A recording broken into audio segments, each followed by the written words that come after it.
This poor thing was never really a good piece of furniture to begin with, but after 55 years it has seen better days. I've got the feet off. This is the bottom. I'm probably going to have to completely replace this board. It's cracked. It's cracked where the feet are supposed to hold, and it's not going to hold the feet in very well. I don't think I can just glue it up. I think I'm going to have to replace it. It's also broken here. Well, Cedar's still available. It's pretty dinged up. It's got marks on it, paint streaks. The saving grace is that back in the day, even cheap furniture was made out of decent wood. This is solid cedar. It looks like I've got some, I don't know if you can see it, some actual openings there. The whole bottom might have to be re-glued to hold together. Little chain here. I've got the top already off. I probably will have to replace the hinges because some of the screw areas are stripped and they just look ratty.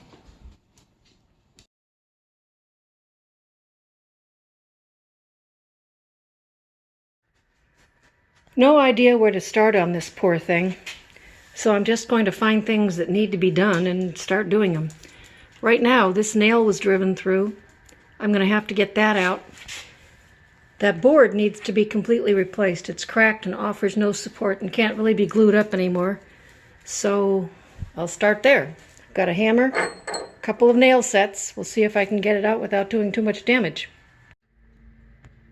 I kept the board here because there are some places, like right here, and I think there's one on the other side, where maybe I can make patches and glue them in.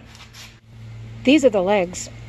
I would just like to throw these away and replace them, but my daughter-in-law is all wound up about them being family history, so I'm going to have to do something with them too. I don't have much stripper left after the table, so the only place I have really with corners that I have to worry about is right here on the trim. I've got stripper on that. The rest of the surfaces are flat and I can just try sanding. Cedar's a very soft wood. The stripper isn't doing very well. It's 55 degrees out. I think that's about 10 degrees too cold. This used to be my old hope chest. I don't know if a lot of people still remember what that was. I got it when I was 16, and I started getting, from then on, birthdays and Christmas household gifts. I've got the 18-volt Ryobi sander, an orbital sander, using Abranet Merca 100 grit. I was a little nervous about using that on cedar at first because cedar is so soft, but it's doing fine. It's a dust-free kind of brand. It doesn't clog up, and you can smack it with your hand to clean it out. It's expensive, but you can go on using it forever. One thing I'm having trouble with here is this chain.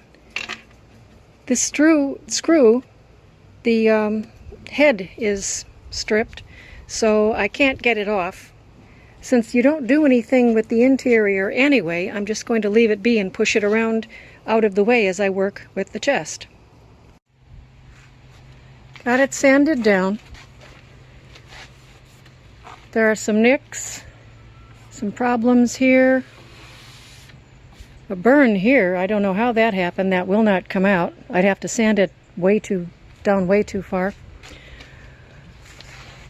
Some scratches that are in too deep to sand out, like right there.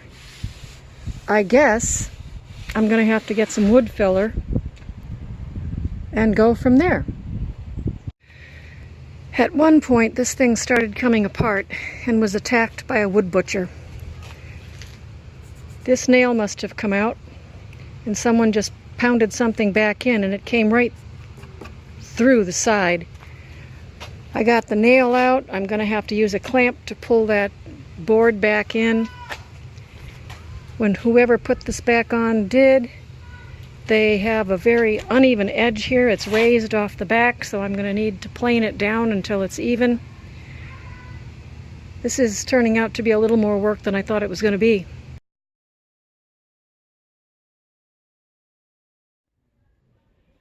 I got lucky. These trim pieces were only nailed on and not glued.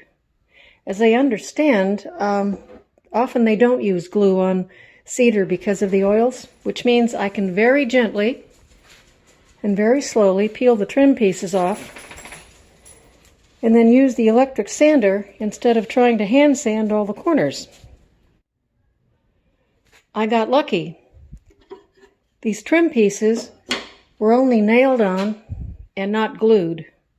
As I understand, often they don't use glue on cedar because of the oils, which means I can very gently and very slowly peel the trim pieces off and then use the electric sander instead of trying to hand sand all the corners.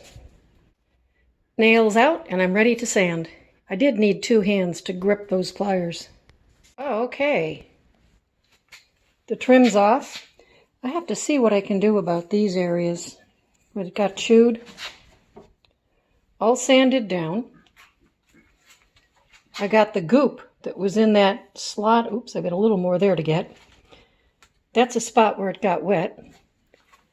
Now, I have to figure out what to do next. I'm not quite sure. Okay, I know what I'm going to do. I have to replace this bottom board with a good piece of hardboard anyway, because that's where the legs attach. And it looks like someone had tried to glue this a couple of times and they cracked out. And down here, the same thing. I'm going to bang this board out and replace this with a piece of hardwood so that the legs stay stable. Well, I might not. That's a big board. I might leave that one in there and just kind of sister it in somehow.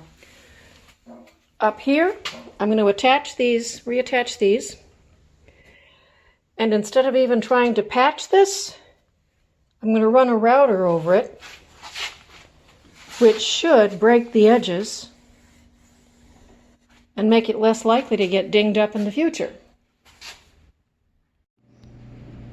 Trim is clamped on. Bottom piece is on with screws.